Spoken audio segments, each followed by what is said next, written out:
All around the world, are you ready for a brand new beat?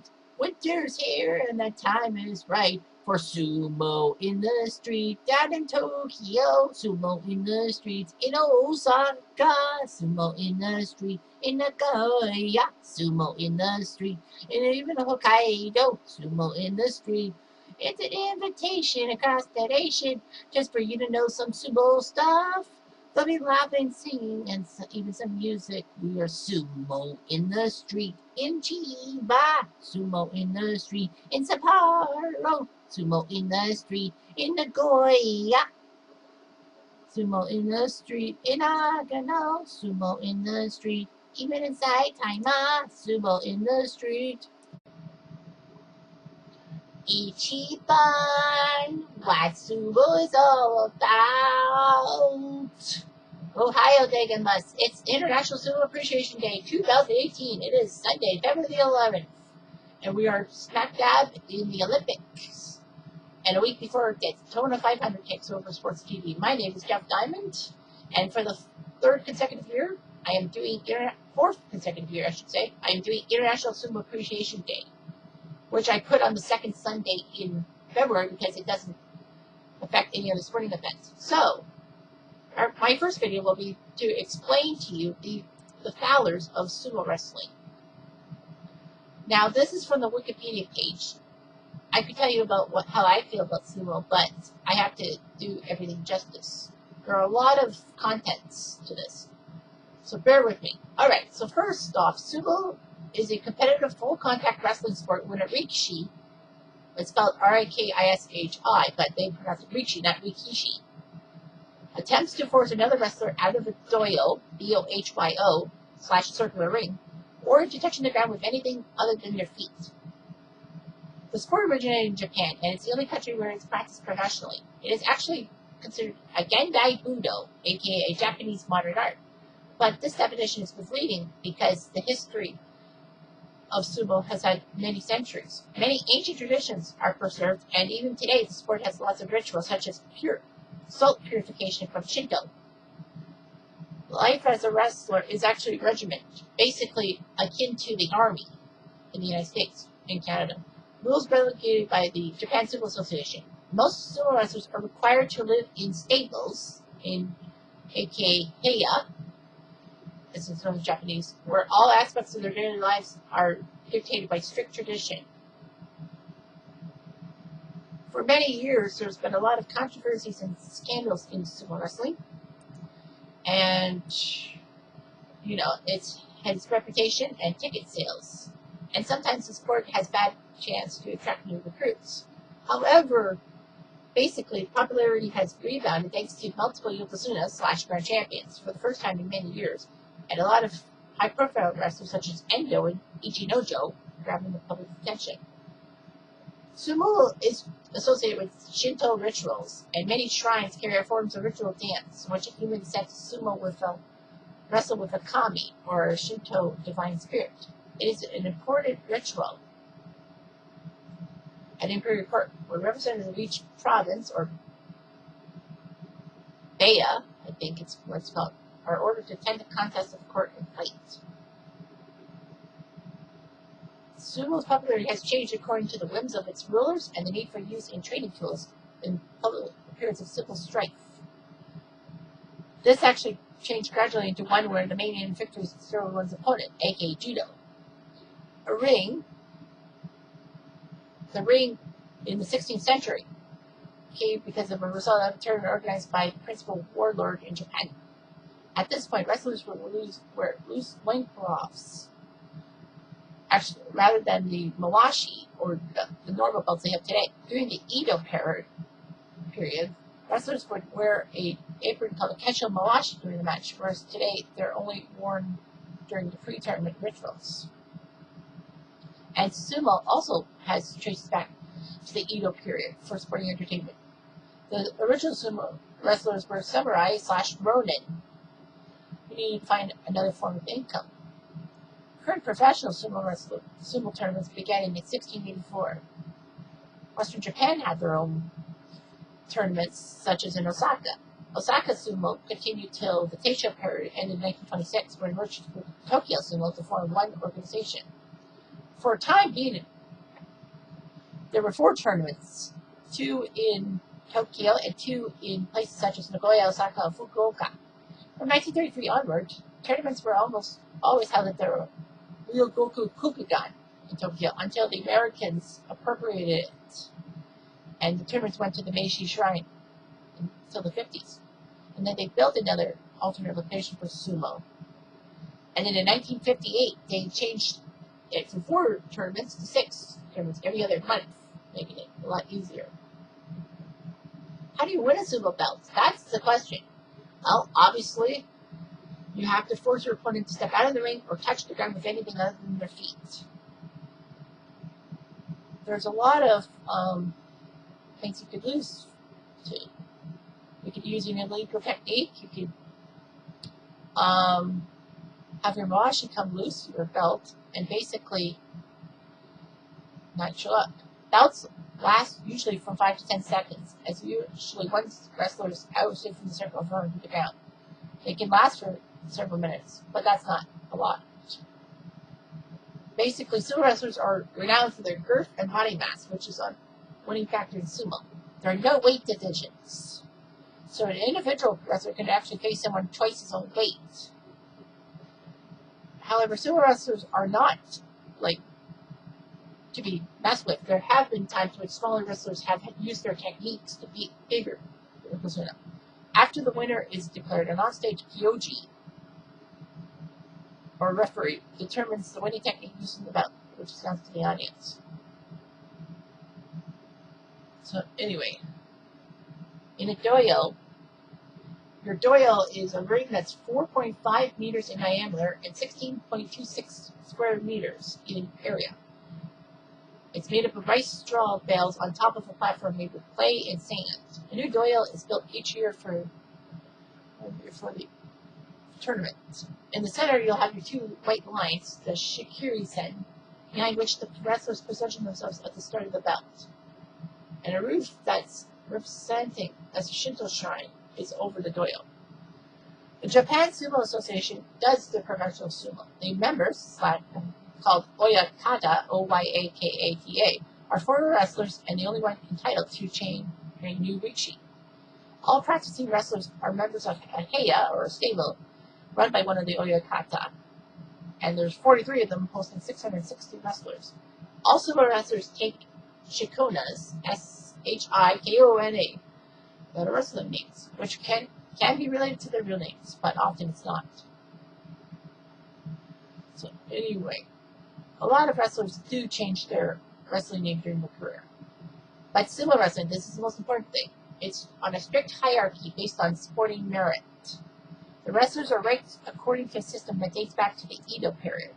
Wrestlers are promoted or demoted according to the performance in the 6 tournaments. So basically, like most soccer leagues, if you do well enough, you can stay in the top division. Otherwise, you'll go down, maybe League 1 or League 2, whatever you want to call it. So anyway, a bansuke, or a sheet, will tell where the actual sumo is by ranking, and it's published 2 weeks before each sumo tournament. In addition to the pro tournaments, there are exhibition competitions, and roughly once every other year, you'll see a top-ranked wrestlers visit a foreign country for exhibitions. Now, when they do these exhibition stuff, nothing gets decided. You don't get promoted or demoted. It's basically what you gotta do. So anyway, I'll talk about sumo divisions in another video. So basically, I'll talk about the professional sumo divisions, the big 6, if you will. Now, yokozuna, or grand champions, are expected to win every basho on a regular basis. So basically, get promoted to yokozuna. The promotion is very strict. Basically, an Oseki has to win the tournament 2 straight times, or an equivalent performance, to be a yokozuna. Now, yokozuna is not just one person. It's usually like 2. 2, 3, or 4. 4 is the record, I believe, of Yokozuna at one time. Another. Sumo is sorely a Japanese sport. However, there have been a lot of foreign-born sumo wrestlers. So basically, foreign-born rikishi are rare, but it's happened. 3 of the last 6 wrestlers promoted to Osaki come from outside Japan, and a Japanese sumo had not been Yokozuna from 1988 to 2017, whereas, well, until Kiseno Sato got the spot. A lot of issues happened, and the Sumo Association has limited the number of foreigners in each stable to 1 each. Basically, foreigners, you're not Japanese. You can be American, Canadian, Mongolian, Georgian, Russian, that counts. So basically, professional sumo tournaments are held every other month, starting in January. In January, May, and September, the 1st, 3rd, and 5th Rikishi Honbasho of the year is at the Ryukoko Kukigan in Ryukoko, Japan, Tokyo. Osaka hosts the March tournament, Nagoya the July tournament, and Fukuoka the November tournament. Each tournament begins on a Sunday and ends on a Sunday, running for 15 days. Each wrestler has 1 match per day, and the lower ranked wrestlers, if you're not in the top 2 divisions, either Juryo or Makuuchi, you get 1 bout every 2 days, only 7. So basically, the structure happens when wrestling starts every morning when the Jonokuchi wrestlers fight, and then at 6 p.m. the Yokozuna belts end. The simple thing is that you have to win the most matches over the 15 days to win a Yusho, or tournament championship. If 2 or more wrestlers tie for the top, they have to wrestle each other, and the winner takes the title. 3-way ties are rare, of course. So basically, if you have 3 people, you have to wrestle in pairs until someone wins back-to-back belts. It could take a while. So basically, the matchups are made 1 day in advance. They're not like all 15 are set on the same day for the tournament. Now, there are a lot of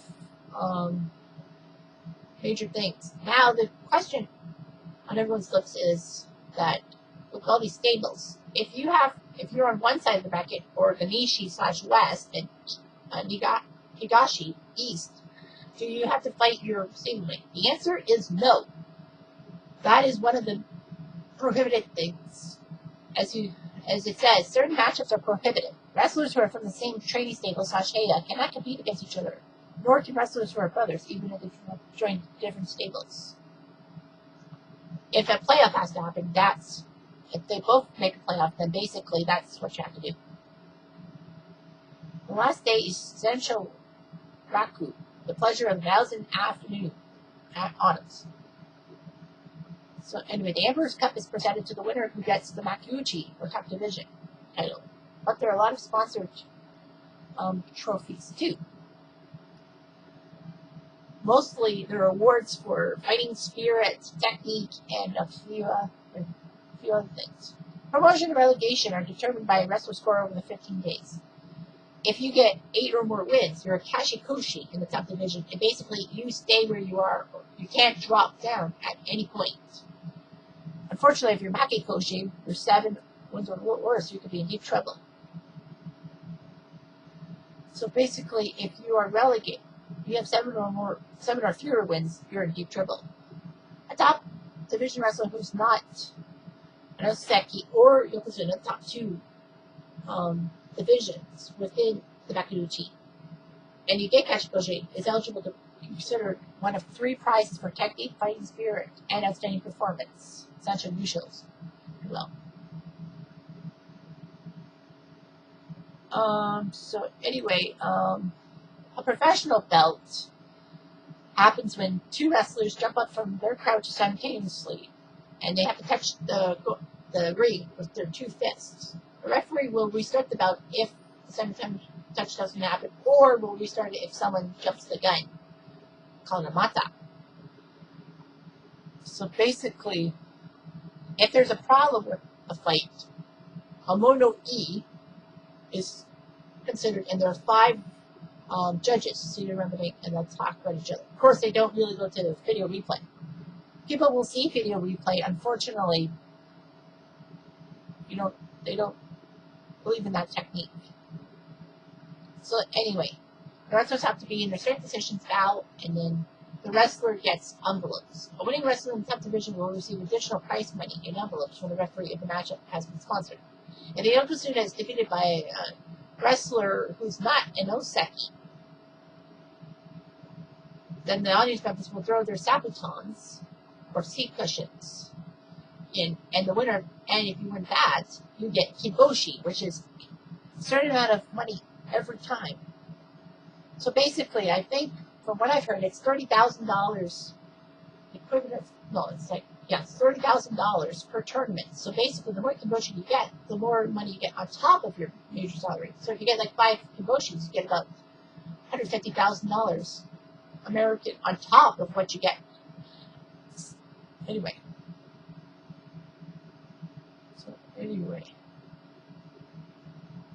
Life as a sumo wrestler is a lot harder than you think. I'll talk about that later on. There is a minimum height requirement. In 1994, all sumos have to be 5'8".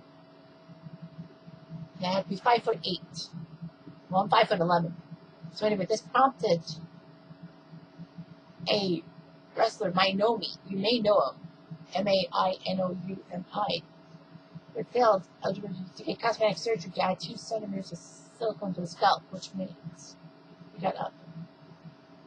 So basically, the Japanese Sumo Association says we won't accept aspiring wrestlers who have surgically enhanced their height. Now, basically, when you get paid, as of 2006, a Yokozuna every month gets $30,500 American. A Oseki gets $25,000. A Sanyaku, or a wrestler in the Komusugi, or forget the other one. But anyway, you get $18,000. Makashira gets $14,000. Juryo, you get $11,000. So basically, if you're not in Juryo or in Makauchi, you don't get paid. So anyway, a lot of people get more money, of course, because you get a kashikoshi, which larger kashikoshi getting larger raises. Of course, you get a bonus for winning the Yusho, or the title, or even a Sancho Yusho if you are perfect, and for scoring Kimboshi. Sanyaku gets a small tournament allowance, too. So yeah, so money is a lot of it. Amateur sumo is big. It is an amateur sport with participants in college, high school, and grade school in Japan. In addition to college and school tournaments, open tournaments are held. But at this level, most of the ceremony is strict. Basically, the most successful amateur wrestlers, who are usually college champions, actually can jump in at 3rd division Makushita rather than the bottom of the ladder.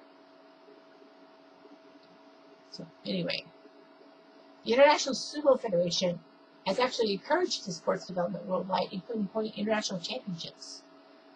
They were trying to get it as an Olympic sport, but unfortunately that's not worthy. So anyway, amateur tournaments have weight classes. Men have lightweight classes from anywhere up to 187 pounds, kind of where I am. Middleweight from 188 to 254, and heavyweight if you're over 254 pounds. And there are female wrestlers, lightweight up to 143, middleweight if you're from 144 to 180, heavyweight over 180, and open weight. The U.S. Sumo Open is one of the biggest events outside of Japan, and there's been a lot of videos for it. So basically, if you go to U.S. Sumo Open on YouTube, you could basically watch it past like 4 years or something like that. So yeah, that's huge. Europe actually is starting to enjoy it because many athletes come to sport from a background in judo, freestyle wrestling, or sambo. So anyway, Europe doesn't really send a lot of sumo wrestlers around. So anyway, that's that for now. There'll be other videos coming up. I'll be talking about controversies in sumo, professional sumo divisions, what a Riichi actually is, sumo tournament winners, a glossary of sumo terms, and some sumo record holders and years in sumo, which I will talk about some great sumo that I've actually learned myself. Oh yeah, and I'll talk about life as a professional sumo wrestler instead of being a Riichi, so life of a sumo wrestler. So that's what you're all gonna have to deal with in this series. And don't worry about it, I'll make sure it's all tape proof in a day. So, sayonara for now.